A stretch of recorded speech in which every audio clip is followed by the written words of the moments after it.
आज मेरे पास एक ऐसा प्रश्न आया जहाँ पर मुझे लगा कि आप लोगों के बीच मुझे इस प्रश्न को रखना ही चाहिए। जी हाँ, आज एक प्रश्न आप में से ही किसी ने मुझे मेरे मैसेंजर पर मैसेज किया था।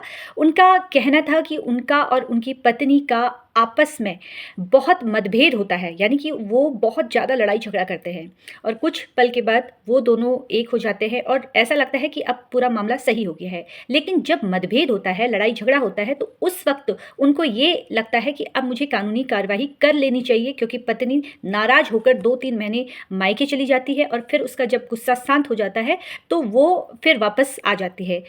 अब ये हमारे बीच में 3-4 साल से चलता आ रहा है, तो क्या मुझे कोई कानूनी कार्रवाई करनी चाहिए जिससे पत्नी अब बार-बार मायके ना जाए? तो देखिए, ये तो बहुत आसान सा सवाल है और इसका आंसर स्वयं आपके पास ही है। अगर पति-पत्नी के बीच में नोक-झोंक होती है तो किसी तीसरे को इन्वॉल्व करने की ज़रूरत ही नहीं है।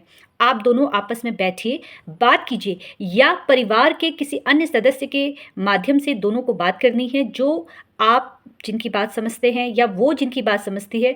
हो सकता है कि आप आपस में बात करके ही आपकी समस्या का समाधान हो जाए। कहीं बाहर आपको ना जाना पड़े, यानी कि किसी वकील साहब के पास आपको ना जाना पड़े। लेकिन अगर आपको कहीं पर भी ऐसा लगता है कि आने वाले समय में आपकी पत्नी आपके ऊपर कानूनी कार्रवाई कर सकती है, तो उस वक़्त मैं आपसे यही कहूँगी कि आपको सबूत इकट्ठा करके अपने पास रखना चाहिए। देखिए, वकील साहब का जो रास्ता है वो आप अंत में तय कीजिए। इससे पहले मैं आपसे यही कहूँगी कि आप एक बार बैठकर बात कीजिए, समझाने की कोशिश कीजिए।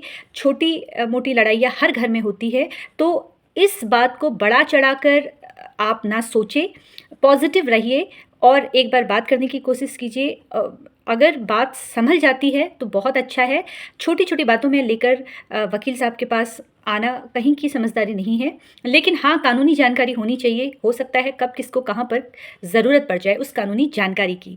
लेकिन आपसे मैं यही कहूँगी कि समझौता कीजिए, किसी भी तरीके से पत्नी को समझाइए, उनको भी समझौता करने के लिए बोलिए और बेवजह न्यायालय ना आए। फ़िलहाल मेरा तो आपसे यही कहना है कि आप हर एक छोटी बात पर ध्यान रखिए उनका। फ़िलहाल इसी तरीके से कानूनी जानकारी प्राप्त करने के लिए आप मेरे यूट्यूब चैनल पर भी मुझसे जुड़ सकते हैं। और ध्यान रखिए, अगर आपको लगता है कि पत्नी के द्वारा कोई कार्यवाही की जा सकती है भविष्य में, तो उस वक़्त आपके पास एविडेंस होना आवश्यक है। फ़िलहाल इसी तरीके से मुझसे जुड़ते रहिए। धन्यवाद।